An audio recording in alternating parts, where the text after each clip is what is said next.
Good afternoon and welcome to the October 20th planning briefing from Missoula, Montana. We're going to do something different this week. It's a pretty active week, a lot of things going on. So instead of having a Tuesday, Thursday, and Sunday briefing, we're going to talk about the first half of the week or the first system of the week today. And then tomorrow we're going to have an unscheduled video that's going to talk about the end of the week, which I think is going to be more impactful. So getting right to the the threat matrix, we have moderate for northwest, west central, and southwest Montana for snow and wind tomorrow. The first Arctic system comes through tomorrow afternoon into the evening, and there'll be some impacts for these three areas. Now for north central Idaho and Lemhi County, it's just going to be at the pass level. Then residual snow on Thursday, and then we're not going to talk about this too much today, but moderate again for northwest, west central, and southwest Montana for warm air overrunning the entrenched cold air, so there's going to be widespread snow.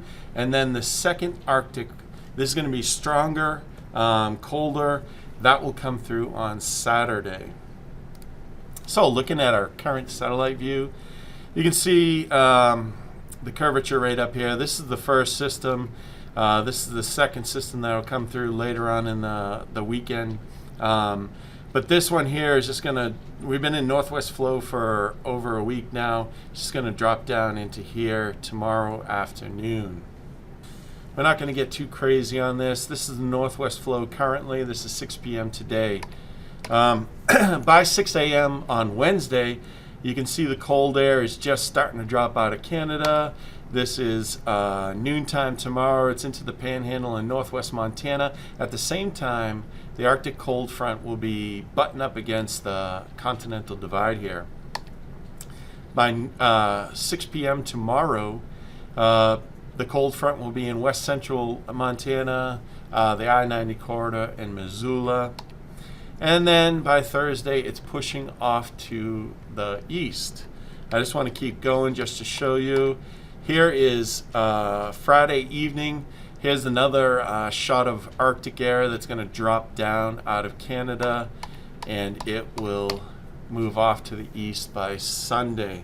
That's going to be the more impactful system, and we'll talk about that tomorrow.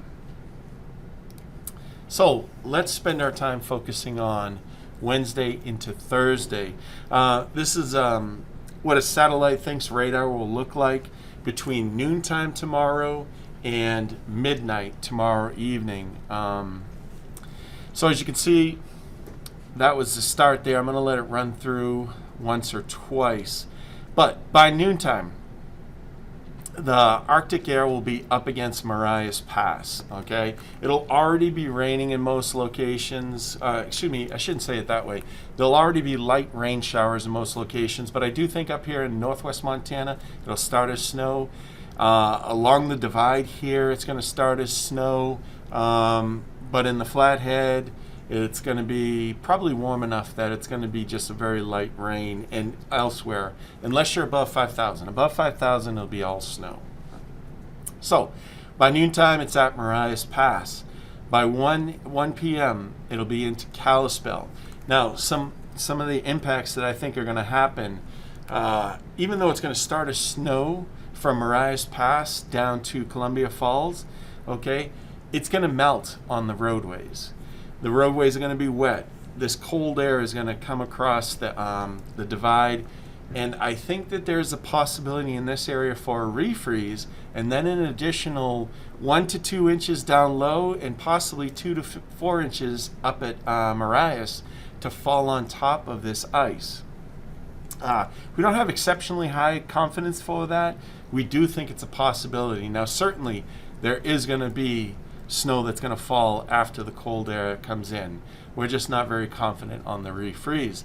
Then through the afternoon, it will continue to progress south, and everywhere where it progresses to, you're going to see this change over to snow. The snow could be moderate at times. We're thinking a ½ inch to an inch for most locations. That's not to say that some locations may not get 1 inch to 2 inches if it's a really moderate snow and it persists for an hour to 2 hours. It's very dry behind the front, so I think once the snow ends, it's going to end fast. Then by 6 p.m., it's on the I-90 corridor. That's Missoula, I-90 and east. Once again, a ½ inch to an inch for most people, but it can't be ruled out that some people may get 1 inch to 2 inches, possibly even more, depending upon how persistent a band may set up. Now, the interesting thing is going to be in this area. This is going to be around 6 p.m. The sun will already have set. It's already going to be cooling, and then you're going to have the cool air coming in. Once again, low confidence, but the possibility exists that it's going to start as rain. The road's going to be wet. Then it's going to start to snow. Initially, there could be some slush. This could refreeze if the cold air comes in fast enough. And it's going to be at the end of rush hour traffic. So this could be a point where people need to exercise a little bit more caution on the roads, just because the conditions will be there for some poor driving conditions. Low confidence on this. The best confidence is about a ½ inch of slush, maybe up to 1 inch of snow on vegetation. Then throughout the evening, it'll progress further south into the Bitterroot. Here's where I think the best chance, a better chance than in Missoula for a refreeze, just because it's that time of day when it's easy for stuff to freeze on the roads. But it's all dependent on how fast the cold air comes in, because it's quite dry behind it. If the drying happens faster than the freezing, then it doesn't freeze up. Then by tomorrow morning, this doesn't go far enough into the future, but between 6 and 9, it gets into the Camas Prairie. And although I don't think you're going to have any impacts, you will see a change over to snow. I really don't foresee anything happening with the roads. If it comes in faster, and it's there before the sun comes up, maybe you'll get a ½ inch of slush on the roads, but it will quickly, as the day progresses, even though it's going to be cold, the sun's still strong enough where it's just not going to stay on the roads. All right, so here's what we're thinking about snow. This is the most likely situation right here. We're talking 1 inch for most locations.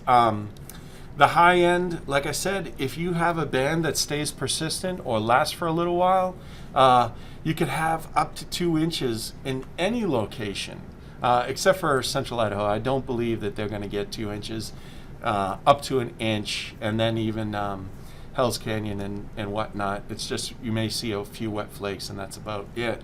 Some areas to watch out for. Lookout and Lolo passes, about 4 to 8 inches. It'll be the first real snow for those areas, so just something to think about for those areas.